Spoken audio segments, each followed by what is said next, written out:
Hey guys, welcome back to another one of my Mk23 videos.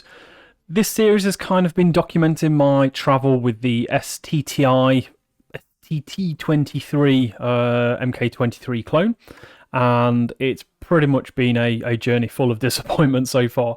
So we've kind of gotten to the end of the road with this. My last video on this was just, it's awful, it needs to go. Despite it has a very nice trigger pull now. Really nice actually. I quite like that. It still just wasn't performing, it wasn't hopping right, it wasn't shooting at the right power. So I have done what a lot of people say is the way with these Mk23s now, and I have invested in a TM version. So the first thing that you'll kind of hate me for on this one is I've done away with that two-stage mechanism already. I will note it's not quite a smoother pull as what my STTi one is, but it's still quite nice. The TM version, I kind of get what people mean. It just feels a little bit better put together. The plastic feels a bit nicer, despite them looking exactly the same. It just feels a little bit better as a pistol goes. It's got some trademarks on it. I'll try and hold it up there for you. So it's got the TM branding on it. It's got US SOCOM there.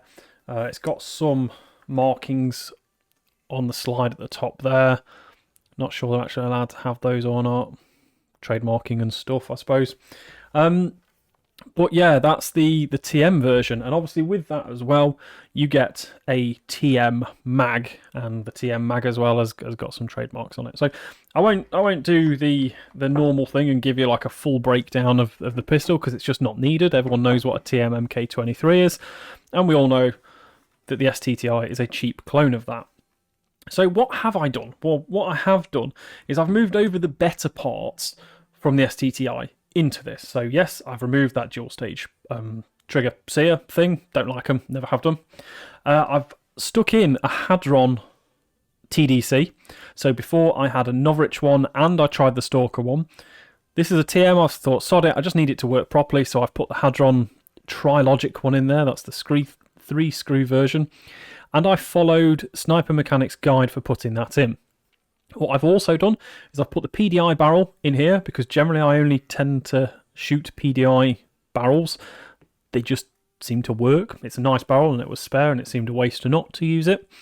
And I've also gone with the Flamingo booking in here as well.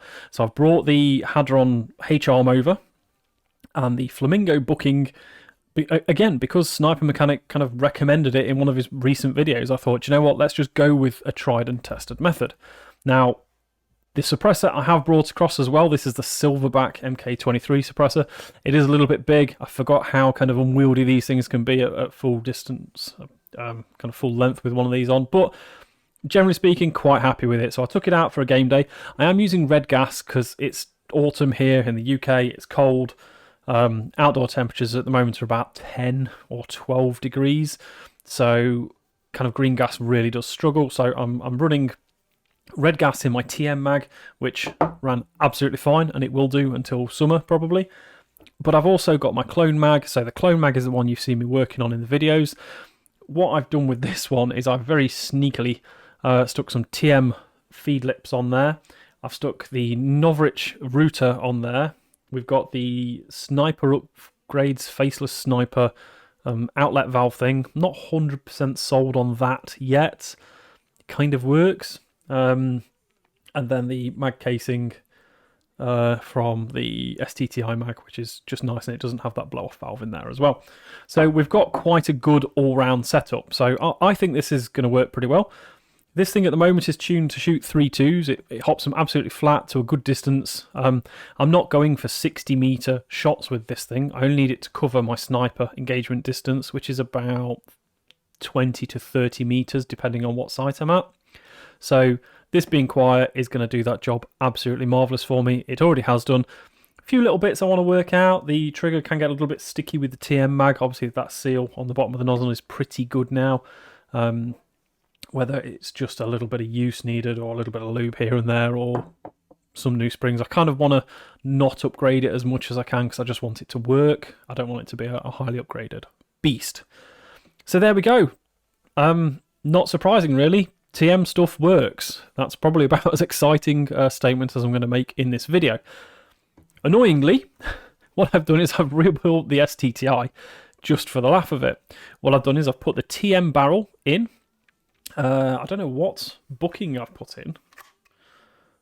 I put a Maple Leaf 50 booking in there. I've put the original Stalker TDC plate in and the original Stalker TDC cover thing.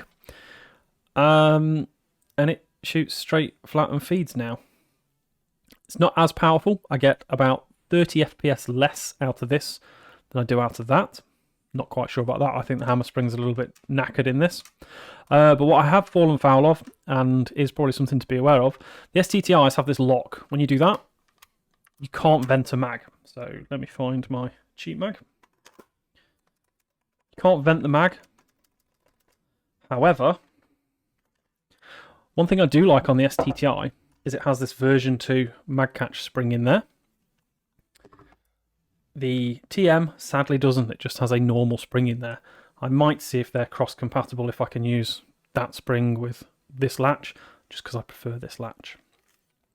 But what I did do on my first outing is I went boop, and that will vent the mag. So, yep, fallen foul of that one already, but a learning point to be aware of, and it just means I need to be a bit more careful when I'm holstering it. I kind of holstered it in kind of centre of my chest so I could pull out here and just and leaned on it by accident while I was waiting. It went everywhere.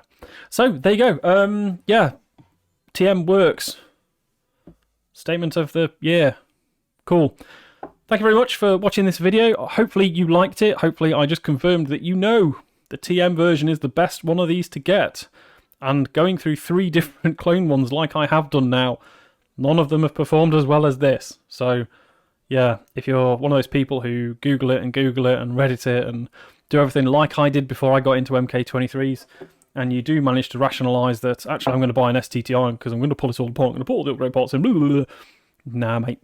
Go for a TM. I know it sounds silly. I know you're going to pull all the magical fairy dust out, but it does retain some fairy dust. So there we go. Drop me a like, drop me a comment, and of course, as always, if you would, help me on my YouTube journey and drop me a sub. Thank you very much, and I will see you in the next one where I'm going to make this a little bit more camo.